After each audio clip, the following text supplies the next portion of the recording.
Now, when you talk about the flow of people coming in, and particularly African American people, you have to look to two individuals who helped create a mass movement of black people here to Harlem. One was Philip Payton, and the other is Pigfoot Mary.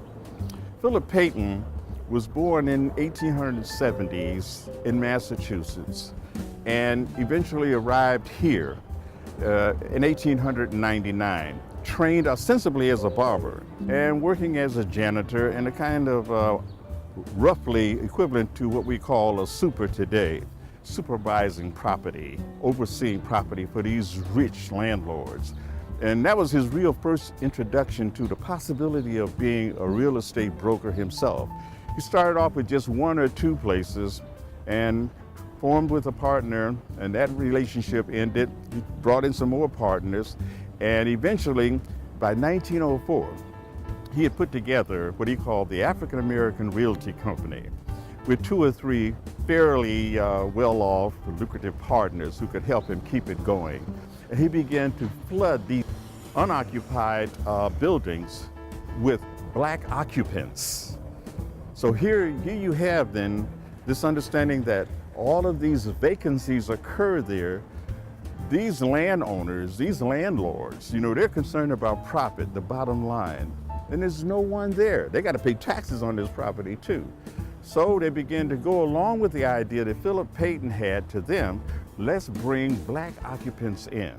Of course, when they're bringing these black occupants in, they're charging them an arm and a leg, where maybe $7 to $10 differences in rent. As they moved in, they heard the siren song of Philip Payton, and they began to come up here. Some of them had the wherewithal to deal with no matter what the rent was, they were prepared to pay it. And they were looking for these here fine establishments, because these are new dwellings. And everybody loves to move into a fresh location. So Philip Payton, he's moving property fast. He's the Wolf of Wall Street kind of guy, and he's got these people coming up hungry to occupy these things with just enough money to pay for these exorbitant rents. At the same time he's creating the Afro-American Realty Company, there's a financial panic that's going on in this country.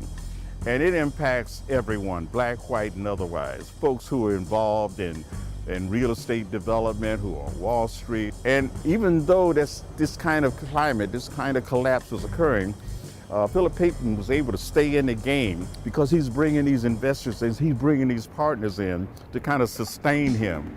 He was able to stay in there because of these black investors, people like John Nail and Henry Parker, and later on W.C. Handy, these individuals who were making money otherwise, particularly through the entertainment business. Harry P. Swan, who had the Black Swan Records, he was also in a position where he could help out and give investments. But after 3 or 4 years, the market was so terrible that even Philip Payton had to give it up. By 1908, it was over. He appealed to that particular crowd, those who had the wherewithal to pay the exorbitant rents. He brought them in, and that spurred the development which we call Black Harlem today. That's at the turn of the last century, and to that, Philip Payton was a pioneer.